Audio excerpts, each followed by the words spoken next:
শুভ নববর্ষ। নববর্ষ মানে আমার কাছে নতুন বছর, নতুন শুরু, নতুন আশা। হ্যালো সবাইকে, আশা করি সবাই ভালো আছেন, সুস্থ আছেন। সবাইকে স্বাগতম আমার নববর্ষের নতুন একটি ব্লগ। সকালে উঠিয়ে ভাবছিলাম যে সকাল সকাল আজকে রেডি হয়ে বাড়াই যেমন ঘোরাঘুরি, কিন্তু এটা আর সম্ভব হইছে না। নববর্ষ মানে অনেকের কাছে স্পেশাল, অনেকের কাছে আসলে কিছুই নাই।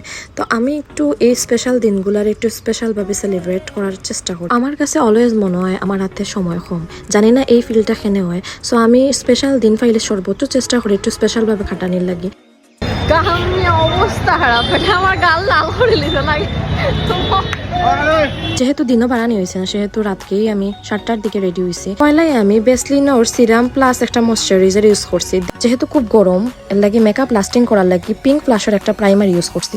দেন আমি কনসিলার ইউজ করছি। কনসিলার ইউজ করার পরে একটা ব্লাশন ইউজ করছি, এটা হলো ক্রিম ব্লাশ। আজকে আমি চাইছি আমার গালটা একটু লাল হোক, সো এর লাগি বেশি বেশি করে ব্লাশ ইউজ করছি। দেন আই ম্যাজিকের লোজ পাউডার দিয়ে মেকআপটা একটু সেট করছি। সেট করার পরে আই মেকআপও গেলাম গিয়ে। আই মেকআপও করার আগে আইব্রোটা করলাম। পাক্কা দিন হয়ে গেছে ব্রু প্লাক করি না, সো এর লাগে আইব্রোটা করা লাগছে। দেন আমি পিঙ্ক ফ্লাশর ফাউন্ডেশন দিয়ে মুখটারে সেট করে নিলাম। ফাউন্ডেশন লাগানোর পরে আমার কাছে মনে হয়েছে আমি একটু বুথ সাজিয়ে গেছি, বাট না, কারণ মেকআপ তো এখনো শেষই নাই। এই দেখুন, এটা হইলো আমার ফাইনাল লুক। সো আমার কাছে লাগছে ভালো হইছে, খারাপ হইছে, আপনার কাছে কিলা লাগছে কমেন্ট করে জানাইবা। তো আজকে আমি ভাবছিলাম যে কুফা করমু, এর লাগি আগে থেকে আর্টিফিশিয়াল গোলাপ আনিয়ে রাখছিলাম, তো এটা দিয়ে আমি কুফাটা করছি। দেন শাড়ি ফরিয়া, এটা হইলো আমার ফাইনাল লুক। আশা করি আপনার কাছে ভালো লাগবো। আমার কাছে তো ভালো লাগছে, কারণ আমার নিজের কাছে যদি আমার নিজের ভালো না লাগে তাইলে আসলে আমি ঘর থেকেই বাড়াইলাম না। কারণ নিজের সৌন্দর্য আগে নিজের কাছে, নিজের যদি নিজের কাছে দেখতে ভালো লাগে তাইলে অন্যের কাছে অবশ্যই ভালো লাগবো, আমি এটা বিশ্বাস করি। তো রেডি হওয়ার পরে ফুরিনতে যা করে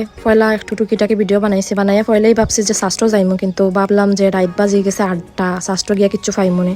পরে রিক্সা ঘুরাইলাম, রিক্সা ঘুরাইয়া গেলাম গিয়ে হইলো কিং ব্রিজের নিচে, মানে সিলেটের যে কিং ব্রিজ, ওখানে কিতা অনুষ্ঠানের। তো যাইতে যাইতে দেখলাম যে রিকারি বাজারের এখানে অনুষ্ঠান, সাংস্কৃতিক অনুষ্ঠান। তো নামলাম না, নামিয়েই গেলাম গিয়ে কিং ব্রিজ। গিয়া দেখি এত মানুষ, আসলে মানুষ দেখিয়া গরম লাগি গেছে, বাট আসলে কিচ্ছুই নাই, শুধু মেলা বইছে। মেলার মধ্যে মানুষের দেখছি কেনাকাটা করা, প্রচুর মানুষ আসলা। সো আমি খালি টুকিটাকি ভিডিও করছি। তো হুট করিয়া একজন আইসন আইয়া আমার হইরা যে গালোর মধ্যে আট করিয়া দিতা। সো আমি হই, যেহেতু নববর্ষ, ছোটবেলাতে আমরা বাড়াইলে গালোর মধ্যে আঁকাকে করাইতাম।